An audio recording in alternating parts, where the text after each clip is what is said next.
ധാരണ പെശകാണെങ്കിൽ അതുകൊണ്ട് അവസാനിക്കുന്നില്ലല്ലോ. കാരണം ലാ തഖാഫൂഹും വഖാഫൂനി എന്ന് പറഞ്ഞൊരു ആയത്തിൽ അബ്ദുറഹ്മാൻ സലഫി ന്യായമായി നൽകിയ ഒരർത്ഥത്തെ ദുർവ്യാഖ്യാനിച്ച് വിശുദ്ധ ഖുർആനിൽ കൃത്രിമം കാണിച്ചു എന്ന് അതേ ഹുസൈൻ സലഫിയുടെ ക്ലിപ്പിട്ടിട്ട് ആവേശത്തോടെ പ്രസംഗിക്കുന്ന മൗലവി ഈ ആയത്തിന്റെ അർത്ഥം എന്താ ഒന്ന് തിരുത്തില്ലോ. അടുത്ത ആയത്ത് എന്താണ് ഈ ആയത്തിന്റെ അർത്ഥം? അള്ളാന്റെ വല്ലാത്തൊരു ചോദ്യം. ആ ചോദ്യത്തിന് നമുക്ക് മറുപടിയില്ല. എടാ ഒന്ന് ആകാശത്തേക്ക് നോക്ക്. സുരേന്ദ്ര, മുഹമ്മദേ, ആമിനക്കുട്ടി, ഏലിയാമേ, ഒന്ന് ആകാശത്തേക്ക് നോക്കിയേ.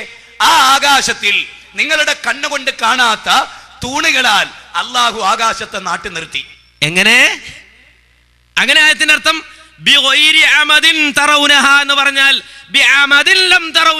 അർത്ഥം വെക്കണത് ആയത്തിൽ എന്തുള്ളത്? തൂണുകളില്ലാതെ, തറൗനഹ കാണപ്പെടുന്ന, എന്ന് പറഞ്ഞാൽ കാണപ്പെടുന്ന തൂണുകളില്ലാതെ എന്നാണ്. മൂപ്പര് പറയുന്നതോ കാണാത്ത തൂണുകളാൽ ആകാശത്തെ നാട്ടീന. ഇതേതായത്തിനർത്ഥ? ഈ ആയത്ത് എവിടുന്നാ കിട്ടിയത്? എന്നതിന്റെ അർത്ഥമാ കൊടുക്കുന്നത്. അതാ ശ്രദ്ധിക്കേണ്ടത് രാമാ. പിന്നെ വത്സലേ, സുമതി, ബാലേട്ട ശ്രദ്ധിച്ചോ? എന്താ ശ്രദ്ധിക്കേണ്ടത്? ഇവിടുത്തെ അർത്ഥം അങ്ങനല്ല. രണ്ടും വേറെയാണ്. ബിഅമദിൻ എന്ന് പറഞ്ഞ തൂണ് കൊണ്ട്, തൂണില്ലാതെ. രണ്ടും രണ്ടാണ്. നമ്മൾ ഇങ്ങനെ എടുത്ത് കീറി മുറിക്കാറില്ല. പക്ഷേ ഇദ്ദേഹത്തിന് മനസ്സിലാക്കി കൊടുക്കേണ്ട ഒരു ബാധ്യതയുണ്ട്. കാരണം എന്ന് വെച്ചാൽ ഇങ്ങനെ അങ്ങ് കീറാൻ നിന്നുണ്ടല്ലോ. ഒരു ഡസൻ സാധനം ഇപ്പൊ തൽക്കാലം വേണമെങ്കിൽ നമുക്ക് ഇടാൻ തക്കവണ്ണം റെഡിയായിട്ടുണ്ട്. ഒരു ഡസൻ സാധനം. പക്ഷെ അതൊക്കെ ഖുർആൻ കൃത്രിമാണെന്ന് പറഞ്ഞിട്ട് ഇങ്ങനെ ആവേശം കളിക്കാൻ ഞങ്ങൾ ബാലുശ്ശേരിക്കാരൻ മൗലവിയല്ല. ഞങ്ങൾ വരില്ല. അത് വിവരക്കേടായിട്ട് ഞങ്ങൾ മനസ്സിലാക്കുന്നുള്ളൂ. അല്ലാതെ അദ്ദേഹം ബോധപൂർവ്വം ഖുർആനിൽ കൃത്രിമം കാണിച്ചാണെന്നല്ല. അദ്ദേഹത്തിന്റെ അറിവില്ലായ്മയാണ്, വിവരക്കേടാണ്. ഇതറിയുമ്പോൾ ഒരു പക്ഷെ നാളെ അദ്ദേഹത്തിന് തിരുത്തേണ്ടി വരും. അത് മനസ്സിലാക്കും. കേട്ടോ ഒന്നുകൂടി. സുരേന്ദ്ര, മുഹമ്മദേ, ആമിനക്കുട്ടി, ഏലിയാമേ, ഒന്ന് ആകാശത്തേക്ക് നോക്കിയേ. ആ ആകാശത്തിൽ നിങ്ങളുടെ കണ്ണുകൊണ്ട് കാണാത്ത തൂണുകളാൽ അള്ളാഹു ആകാശത്തെ നാട്ടി നിർത്തി. അല്ലേ? വല്ലാത്തൊരു ചോദ്യം പടച്ചോൻ ചോദിക്കുകയാണ്. നിങ്ങളുടെ കണ്ണുകളെ കൊണ്ട് കാണാൻ കഴിയാത്ത തൂണുകളാൽ ആകാശത്തെ നാട്ടി നിർത്തിയവനാരാ? അല്ലാഹു.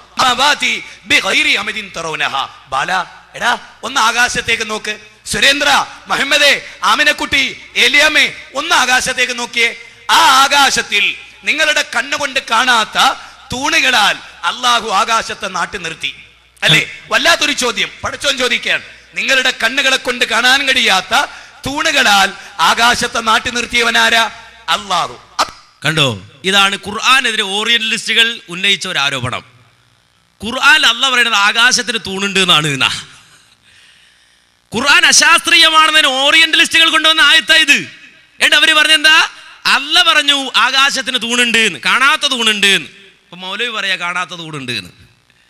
പക്ഷെ ആയത്ത് കേൾക്കുമ്പോൾ അങ്ങനെ തോന്നും. എന്ത്? ഖലഖസ് സമാവാതി ബിഗൈരി അമദിൻ തറൗനഹ. കാണപ്പെടുന്ന തൂണുകളില്ലാതെ ആകാശത്തെ സൃഷ്ടിച്ചവനാണ് അല്ലാഹു. കാണപ്പെടുന്ന തൂണുകളാൽ അല്ല, കാണപ്പെടുന്ന തൂണുകളില്ലാതെ ആകാശത്തെ സൃഷ്ടിച്ചവനാണ് അല്ലാഹു. അതാണ് ആയത്തിനർത്ഥം. അതാണ് ആയത്തിന്റെ വിശദീകരണം. അപ്പൊ സ്വാഭാവികമായിട്ടും അതിന്റെ എതിരർത്ഥം തോന്നും. എന്ത്? അപ്പൊ കാണാത്ത തൂണുണ്ടോ? അല്ലേ? കാണാത്ത തൂണുണ്ടോ? അങ്ങനെ സംശയം ആർക്കെങ്കിലും തോന്നുന്നുവെങ്കിൽ കാണാത്ത തൂണ് എന്ന ആ തോന്നലുണ്ട് എങ്കിൽ അള്ളാഹുവിന്റെ കുദറത്ത് കൊണ്ട്, റബ്ബിന്റെ കുദറത്ത് കൊണ്ട് ആകാശം നിലനിൽക്കുകയാണെന്ന്. അല്ലാതെ നമ്മൾ നാട്ടി വെക്കണ തൂണ് പോലെ ഉള്ള തൂണെന്നല്ല. നേരെ മറിച്ച് അള്ളാഹുവിന്റെ കുദറത്ത് കൊണ്ടാണ് അതെങ്ങനെ നിൽക്കുന്നത് ആകാശം. ഓറിയന്റലിസ്റ്റുകൾ പറഞ്ഞു വിശുദ്ധ ഖുർആനിൽ ആകാശത്തിന് തൂണുണ്ട് എന്നാ പറയുന്നത്, കാണാത്ത തൂണുണ്ട് എന്നാ പറയുന്നത്. ഖുർആൻ അശാസ്ത്രീയമാണെന്ന് തെളിവുകൊണ്ടുവന്നതാണ്. ഇദ്ദേഹം പറഞ്ഞപ്പോൾ അങ്ങനെ ആയിപ്പോയി. നമ്മൾ വിമർശിക്കല്ല, നേരെ മറിച്ച് വിശുദ്ധ ഖുർആനിൽ തിരിമറി നടത്തി എന്ന് പറയുമ്പോൾ അത് വലിയ ഗൗരവമുള്ള സംഗതിയാണ്.